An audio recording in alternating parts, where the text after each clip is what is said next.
Good morning. Welcome to this second session from bench to bedside, which is focused on the cardiac conduction system, arrhymogenesis, and therapeutics. I'd like to thank the organization for their kind invitation.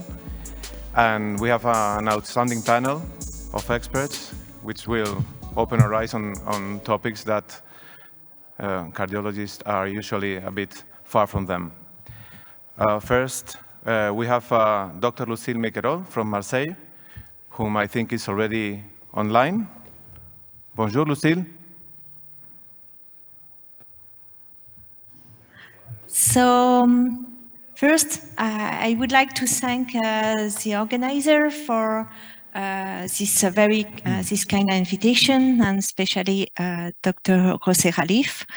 So today I'm going to talk about development and morphogenesis of the cardiac Purkinje fiber network, talking about her work on this topic. So as you know, to see the ventricular conduction system, we use connexin 40 GFP. So connexin 40 is a very well-known marker of the conduction system. And you can see that the conduction system here in transperized heart is only doing 1% of this heart. And you can see very well this network, and it's very asymmetric between the right and left ventricle. If you open the left ventricle, it was shown a long time ago that in the human, you can see at the subendocardial surface the Purkinje network linked to the bundle branch.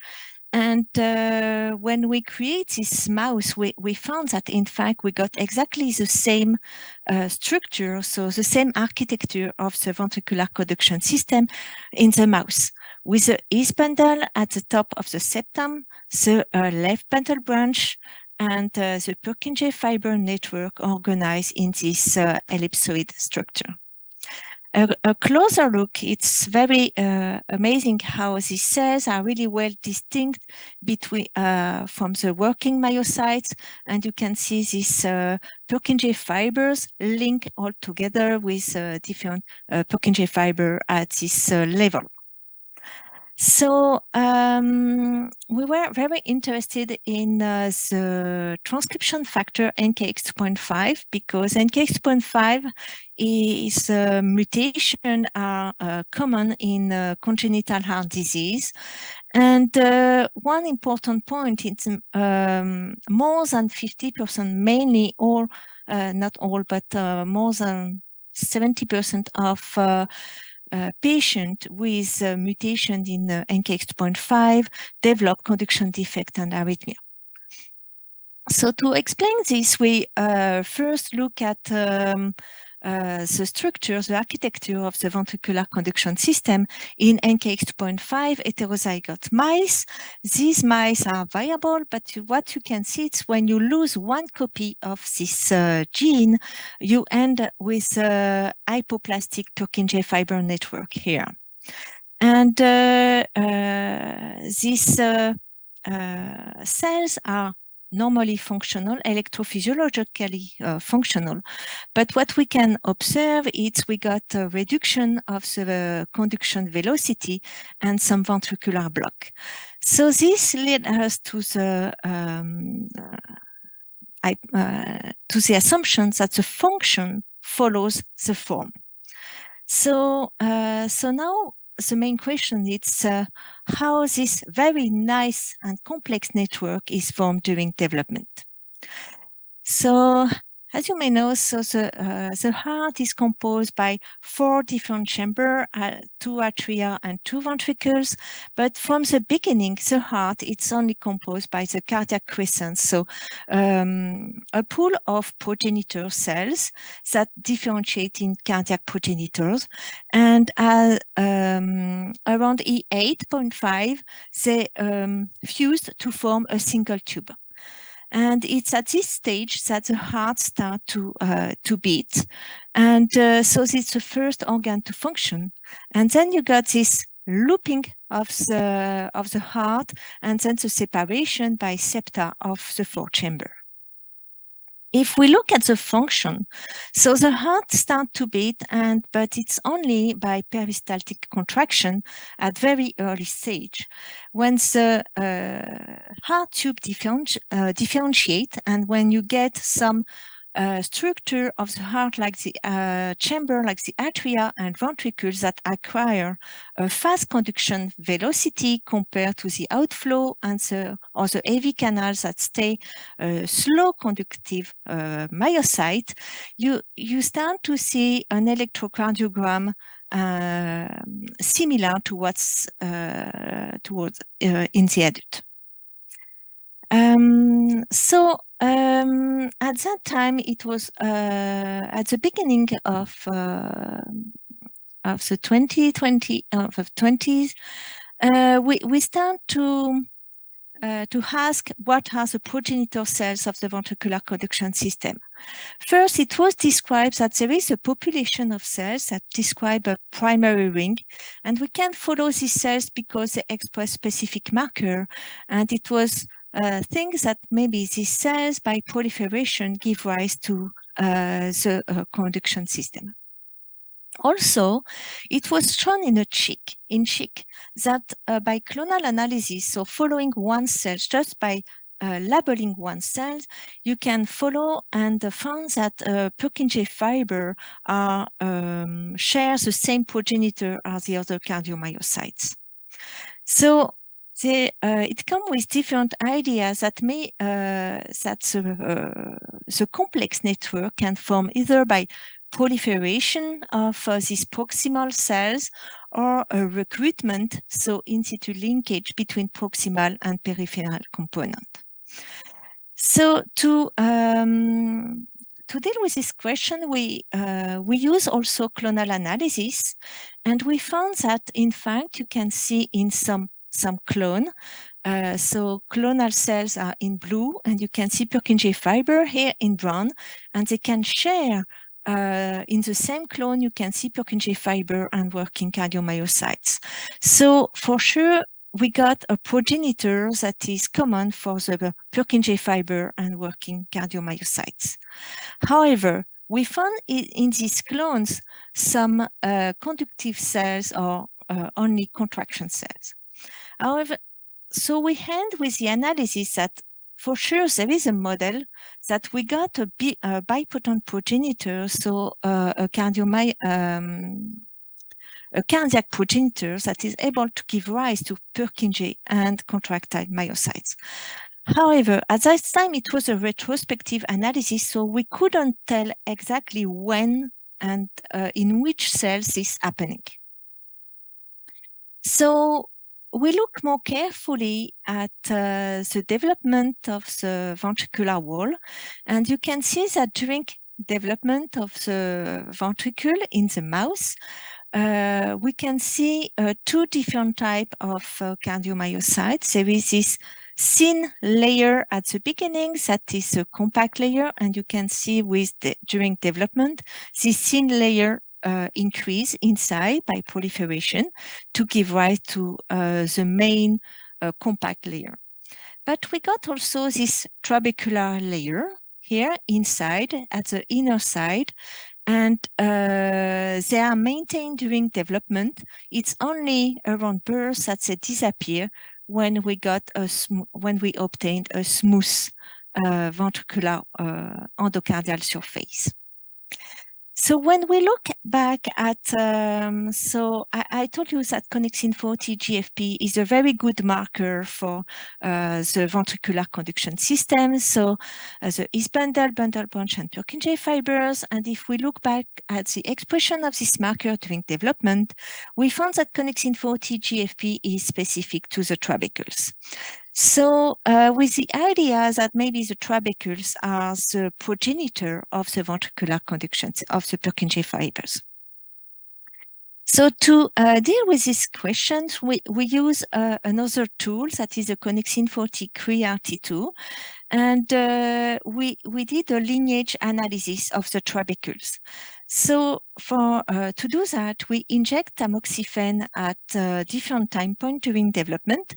So for example, if we inject tamoxifen at E10.5, we will label all the population of the trabecules. And we will end up, so this is a transverse section of the left ventricle. You can see in red the Purkinje fibers, and in green the cells that are derived from trabeculae. So you can see that at E10.5, these cells don't give rise only to Purkinje fibers, but also a large part of the left ventricle. So we think that these trabeculae can be bipotent progenitor. And you can see here also at E14.5, we have less participation to the myocard, but still a strong participation to the papillary muscle and to the Purkinje network. And we got a progressive restriction. So if we inject at around birth, you can see that mainly only we stain only the ventricular conduction system. So if we look in mutants, so in the NKX2.5 mutant, I told you before that we got, so here still in the transverse section, we can see in red the Purkinje fibers, and we can see a deficit of Purkinje fibers in mutant, while in fact there is no deficit in trabecular derivatives.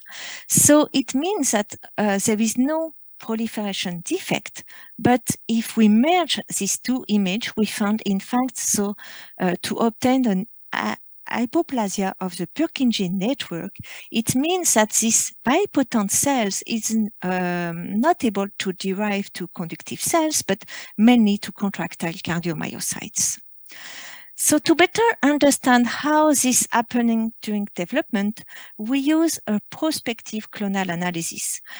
This time, we label unique cells during development and using a confetti mice. And so if we label unique trabecular cells during early development, we end with different type of clones. The first type of clones are a clone where we label a progenitor that is already specified to the conductive lineage and only give rise to Purkinje fibers. But we can also label unsegregated progenitor, so a bipotent progenitor for Purkinje and cardiomyocytes, or only label non-conductive cardiomyocytes.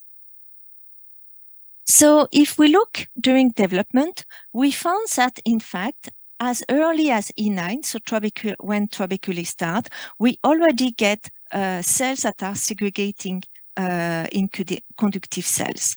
And what we observe is we observe a progressive disappearance of this bipotent progenitor.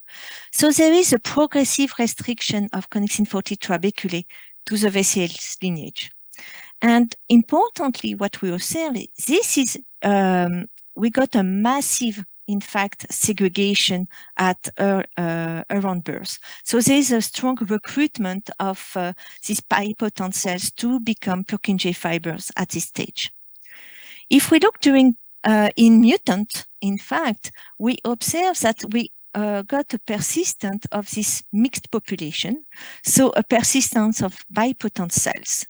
And we missed, in fact, the massive recruitment of around birth, while at the beginning, we got the same number of segregated progenitors. So what we think, it's so what I showed you, it's during development, we got these trabecular cells. And from these cells, we got very few that are already segregated in the Purkinje fiber lineage. And during development, we increase the number of cells that segregate in this lineage with a massive recruitment at this stage that form a complex network. However, in the mutant, we got this progressive recruitment, but we miss the last stage of recruitment. So we end with just a scaffold network. So to understand better what's happening during development and the role of NKX2.5, we did a conditional deletion of NKX2.5 during trabecular development or in the Purkinje fiber network. So here, if we did it early during development, we touch a large part of the left ventricle, while at E14 only the subendocardial surface, or in the PF only if we inject at birth, tamoxifen at birth. In all cases, we got conduction defects with increased QRS duration and a reduced R wave amplitude. What is important, it's in fact what we observe, it's when we delete NKX2.5 during development, we completely abolish the formation of Purkinje fibers. While if we delete NKX2.5 in the Purkinje fiber, we don't lose the network. However, if we look at the expression of marker in these cells, we lose completely connexin 40, while we maintain some marker like contactin 2. So in fact, here we got a non-functional system. And in this non-functional system, we got some defect like strain defect or desynchrony defect in the left ventricle, and this lead to a reduced ejection fraction. So what I told you at the moment, it's that at early stage, we got some different progenitor, and some of them are already specified in conductive lineage. And if we abolish NKX2.5 at this stage, we completely abolish the formation of this progenitor.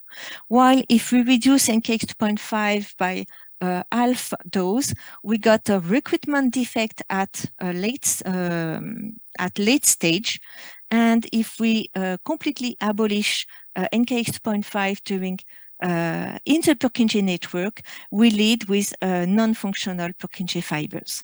So NKX2.5 is really temporally and dose-dependent required for the development of the Purkinje system.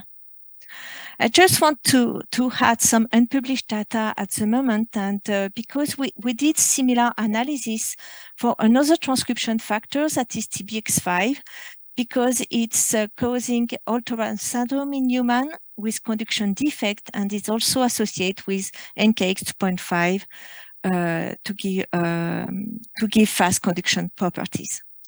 And in fact, so we did the STREM strategy, and we remove TBX5 in a different time point during development.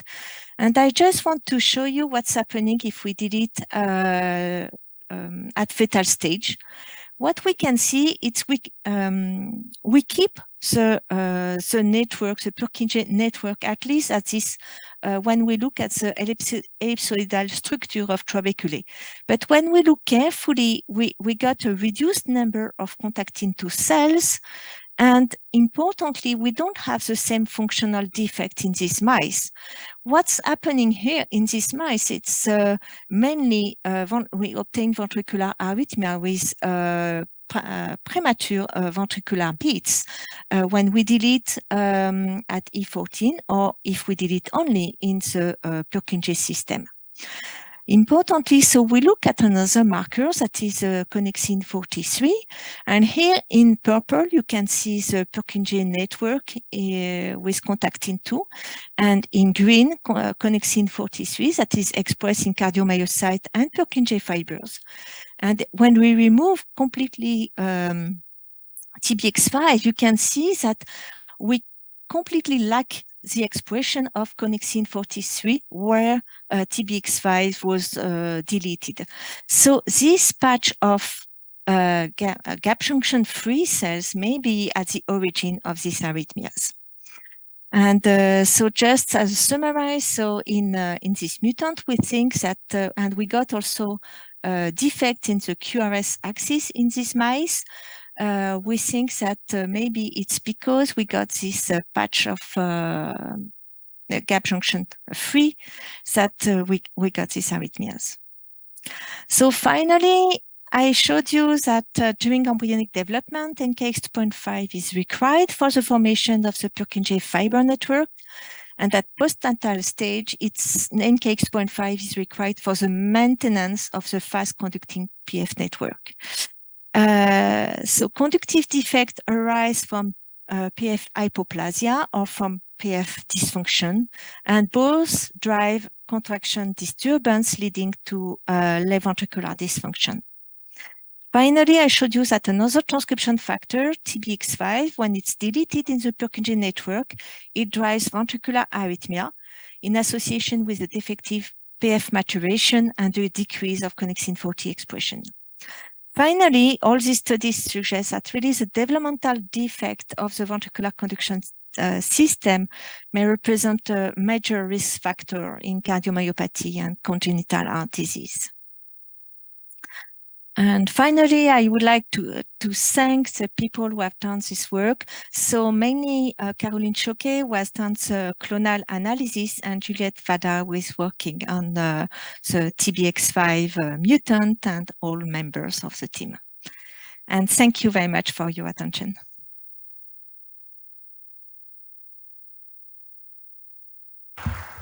Thank you very much, Dr. Miquerol, for your interesting presentation. And for our third speaker is Dr. Francesco Zanon from Rovigo in Italy. I think we have him online. Buongiorno, Francesco. Buenos días. So, first of all, thank you very much to the Arrhythmia Association, Spanish Arrhythmia Association. Spain is my second country, so I'm very honored to be here and talking on this topic, which is many years in which I'm involved. So, these are my disclosure. And why we are talking on conduction system pacing? Because we realize that the pacing in, we can say the traditional or standard way of pacing could produce what is called these new entities called pace-induced cardiomyopathy that is complex. It's a really complex cardiomyopathy in which the main figure is a drop in ejection fraction, but seeing that there are more features on this cardiomyopathy. So if cardiac conduction system pacing and the standard of care, this is the title, is in another word, conduction system pacing, the right solution. So mainly when we talk about pacing, we pace for conduction, for restore, for bradycardia, so in patients with a V conduction block or patients which are programmed for AV node ablation and pacemaker due to a very rapid atrial fibrillation, or in case in which we want to restore synchrony due to left bundle, mainly left bundle branch block. So all of these are our different solution. And this is a very nice paper, consensus statement, which I had the honor to participate from the ERA consensus statement, just divided in what is conduction system pacing, in which at the beginning there was only east bundle pacing. Now we also can pace the right bundle. And on the other hand, the more recent left bundle branch area pacing, in which in which we include the pacing of the left bundle of the fascicle or only of the left septum. And recently also was presented in the Heart Rhythm Society meeting 1 month ago, in which there are read here, the top 10 take-home message. I just summarized that for cardiac physiologic pacing, there was intended engaging the intrinsic conduction via conduction system pacing, so his bundle or left bundle, or cardiac resynchronization therapy. So for the heart, for this guideline, they put together the resynchronization therapy and the conduction system pacing intended as a cardiac physiologic pacing. I don't want to go inside all the different statement of the guidelines, but anyway, as I think that for the first time, this guideline put together the concept that we have to pace in a better way, and the better way could be conduction system or resynchronization therapy. And just to ease it away, I want to show you an example. This is a case report of a patient, a male, 60 years old, and was admitted to emergency room from syncope, no coronary disease. MRI show mild wall enhancement with the lateral and septal with left bundle, and the QRS duration, as you can see, very large, approximately 180, and with all the notches. So this is a real Strauss criteria. The left ejection fraction was mildly depressed, so 43. So indeed, there is no indication for an ICD, but just for pacing. And here, what we do was using the 3D mapping to better localize the HIS. And using 3D mapping, we just discover, and doing many procedures, many of these, we just discover and target this HIS, not like a point, but like a sort of cloud that we call HIS cloud. You clearly see here, this is a sort of lateral view, and this is a more right anterior, in which also, if you color with the different color, all the AV, you can have a proximal AV, mid and distal part of the HIS, and it's clearly well seen here. So at the end, this is the localization. We could pace, in this case, it doesn't matter which kind of tool you can use. You use approximately all the tools that are available on the market. And what is nice to see is that we could pace the dysystal. In this case, I think that we can say that it is a selective capture with correction. The narrow QRS is sort of isodielectric from the spike to the QRS. But what is more interesting to see is that if you consider this is the propagation map, and this is the activation map.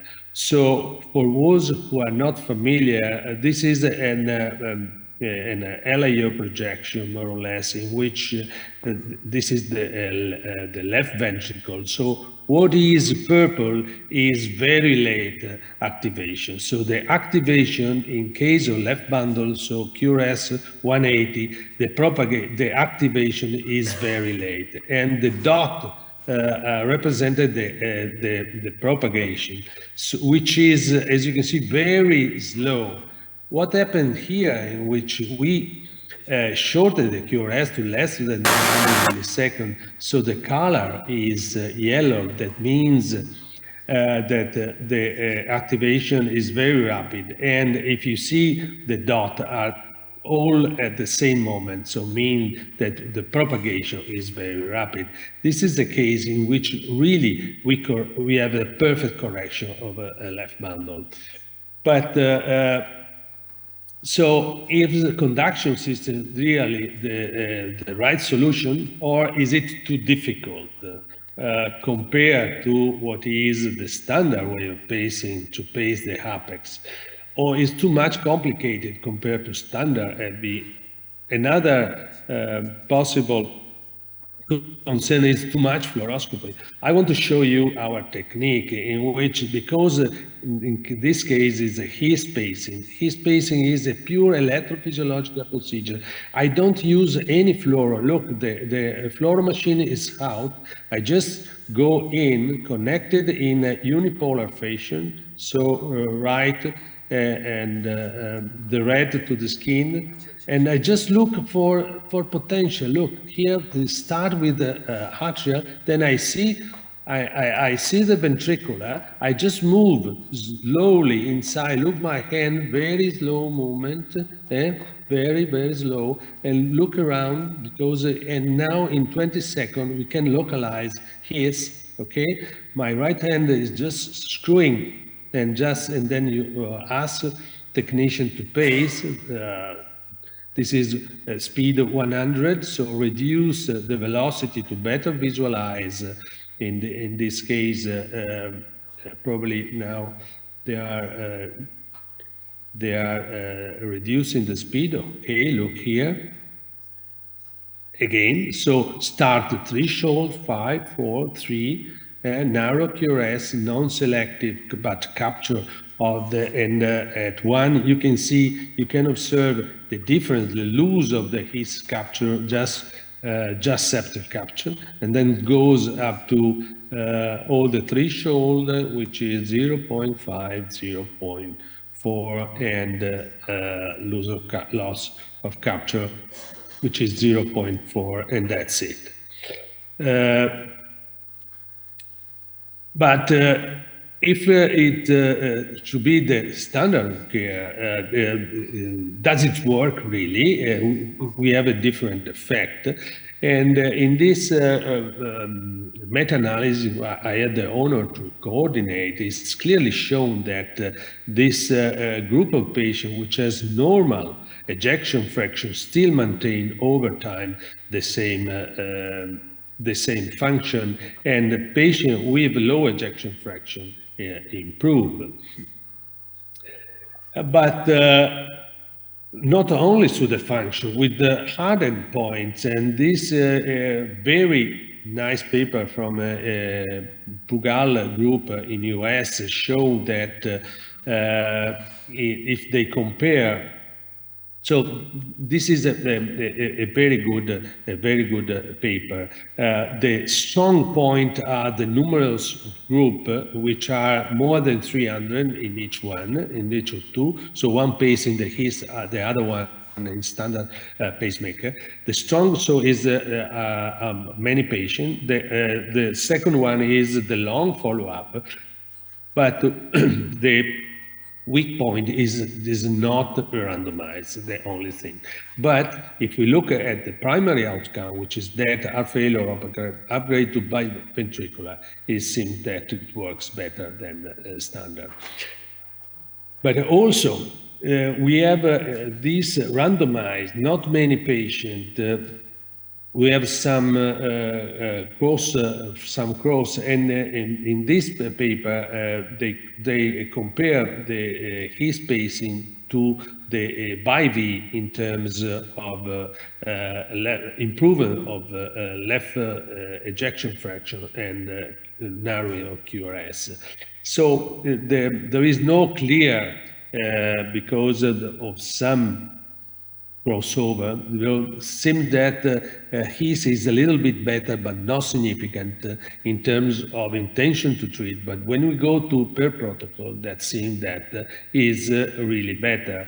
Of course, when we look in a study, we have to see intention to treat. But this is a very nice message. What on the other way of pacing the conduction system, so LB pacing, here again, is it difficult? Look at this example. Start screwing, very rapidly screwing, few seconds, you see all these sort of tickling of the left bundle means that we are fixation beat, meaning that we are pacing, we are touching the left bundle and now pacing. Look here, there is a perfect narrow QRS and means that we are This is the same example. So this was patient with a pace independent. Look, when we have the fixation with narrow QRS, right incomplete bundle morphology, and then when we pace, we have the same identical morphology, means that we are reaching the HIS. Again, it is only cosmetic of the electrograms, or does it work? Again, the same group show that in a large numbers of group of patients, more than 300, pacing the left bundle or pacing in the standard pacemaker, and if they look for mortality, heart failure hospitalization, of upgrading to BID, there is significant difference in terms of better endpoint for left bundle compared to standard of care. And again, strong point are numerous of the group of patients, more than 300, the long follow-up, weak point is no another time a randomized trial. I am just going to the end of my presentation, and there is this paper is called MELOS, included 15 group center in Europe, represented also. There are some Spanish group. There are 2 Italians, but all mainly European. We describe all the diagnostic criteria for left bundle in which there is transitional QRS morphology during programmed stimulation, the so-called left ventricular activation has to be less than 80 milliseconds in narrow QRS or less than 90 in conduction disease, and the LB potential to peak of RB in V6 has to be more or less than 10 milliseconds, V6, V1 interpeak interval 40 milliseconds. These are all the different, I don't want to go through all these, but just go to the conclusion that we conclude that is feasible as a primary strategy for any pacing indication. Of course, was less successful in patients with reduced ejection fraction and prolonged QRS duration. Complications are not rare, but were real minor. And just to go through the last 2 of the literature. This is a randomized 20 patient compare left bundle to standard CRT, and this is a randomized 20 each group. As you can see here, was successful. Success rate was 90% in left bundle, or 80% in CRT. But in this group of patients, both intention to treat and per protocol analysis, left bundle pacing was superior to CRT in terms of change in ejection fraction, was more efficacious than CRT in terms of improving the ejection fraction. But what is the more recent big trial, this is presented at late break clinical trial and published in JACC in May, 1 month ago, was an observation, not randomized, but the very strong feature of this trial is that the numerosity of patients, all patients were look here, 1,700. Of those, more than 1,000 were patients with left bundle. Okay, divided in both approximately. And if we look for time to death or heart failure hospitalization, there was a big difference compared BID or LB in terms that was better left bundle pacing with an hazard ratio of almost 1.5, and was mainly driven by heart failure hospitalization. And also, if you consider the group of patients with left bundle, even better, because the PIV group had the time to death or heart failure of 25 compared to 16, and that's a ratio of more than 1.5. In the same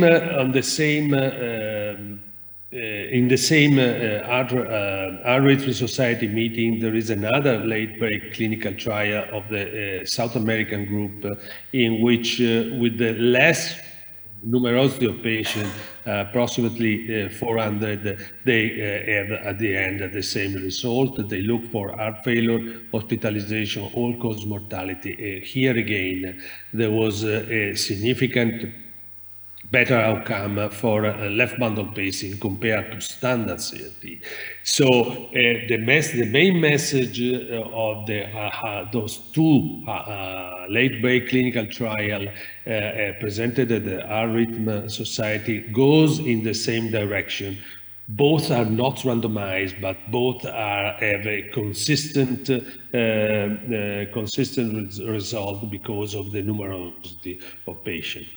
And so I go to the key point and say that his bundle and left bundle are now a new entity denominated conduction system pacing that represent the ideal pacing modality in bradycardia indication, of course, especially when a high burden of ventricular pacing is expected, because in a case of a very low percentage of ventricular pacing, probably also we can pace in the apex. A conduction system recruits conduction disease, particularly when the block is a proximal level. And as I show, even the new recent trial presented at the Arrhythmia Society, non-randomized observation clinical study demonstrated even superior result in terms of reduction of QRS duration, improving ejection fraction, reducing heart failure hospitalization and death compared to traditional CRT. But of course, the last sentence that we have to say is that, of course, large randomized clinical trials are needed to put the definitive stone on this topic. Thank you for your attention.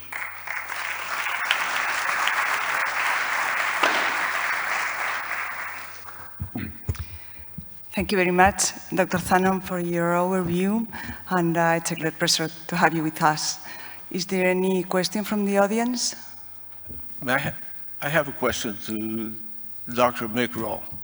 Lucille, as always, your work is really inspiring, and I've always enjoyed working with that connection 40 miles for so many years.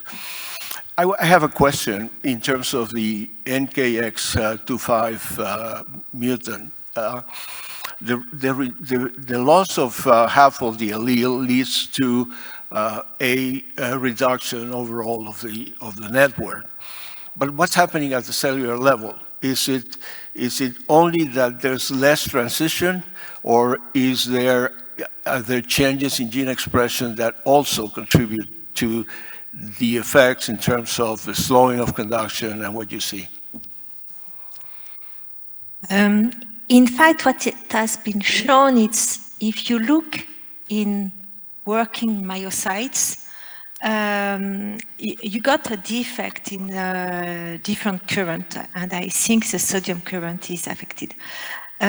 So when you delete NKX2.5, when there is alpha dose, you affect, I think, also the working myocardium, mainly the working myocardium.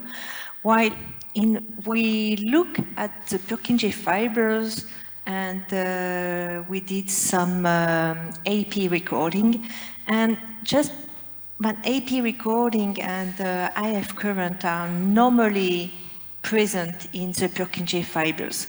So apparently there is not so much difference in the electrophysiological properties of the Purkinje fibers.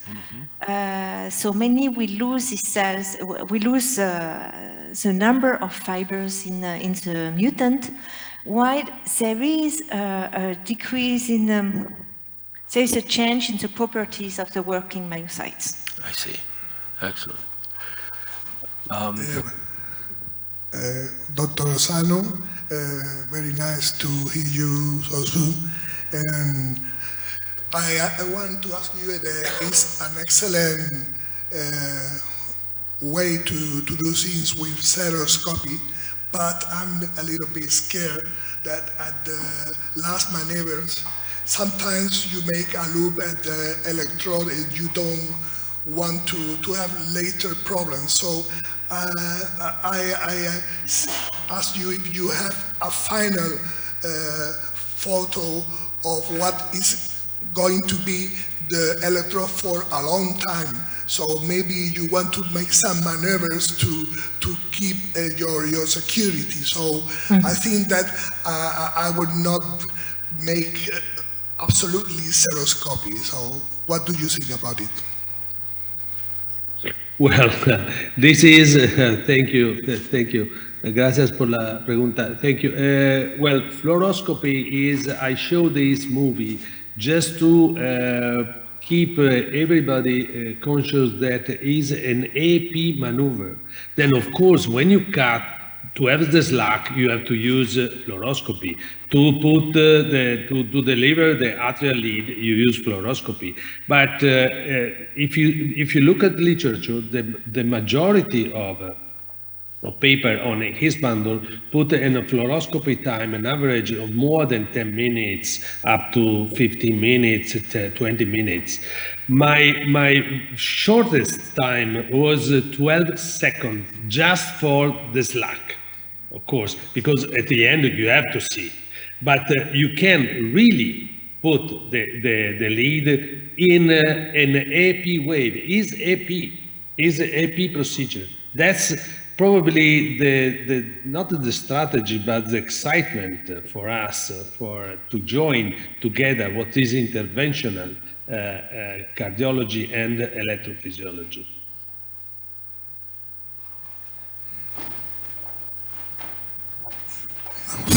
Good. Buenos días, Francesco. Soy Pablo. Hello.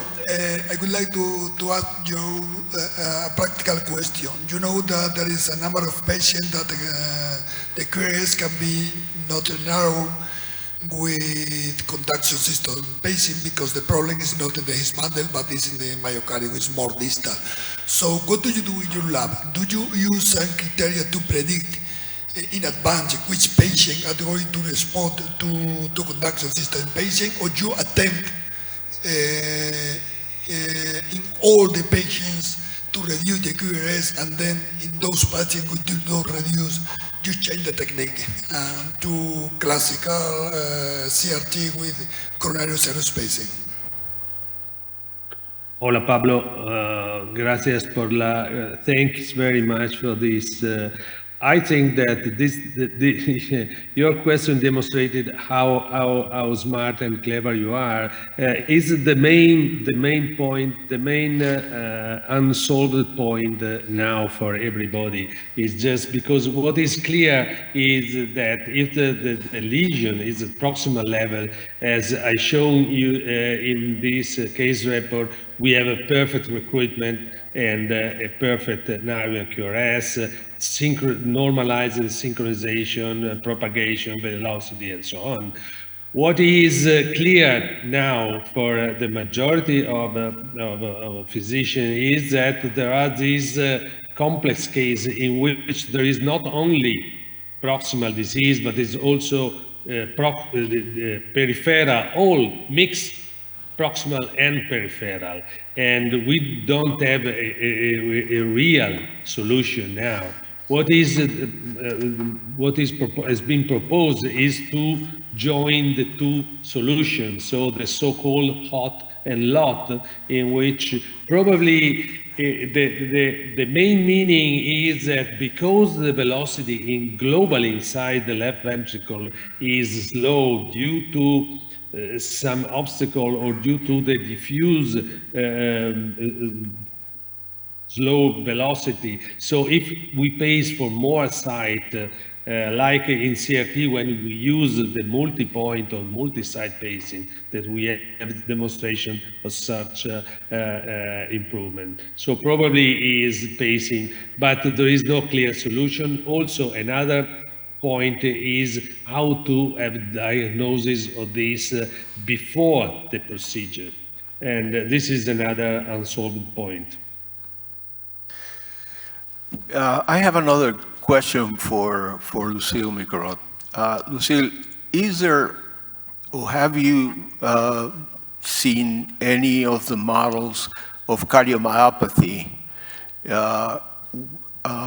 where you have looked at the Purkinje system development? For example, a model of heart failure with reduced ejection fraction, or a model with preserved ejection fraction. As you know, both types of diseases lead to to arrhythmias and sudden cardiac death, and they are all associated with alterations in ion channels.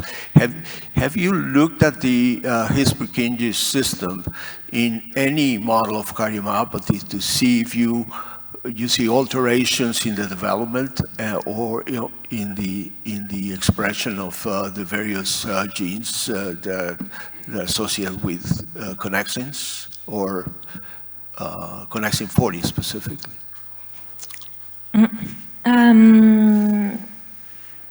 We haven't looked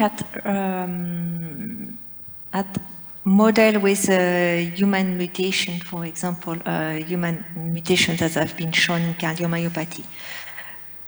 What we have done is we have created model of cardiomyopathy using the deletion of NKX2.5, mainly to understand what is the role of this transcription factor in the different compartments of the ventricle, the compact layers, the trabeculae, or the Purkinje fibers.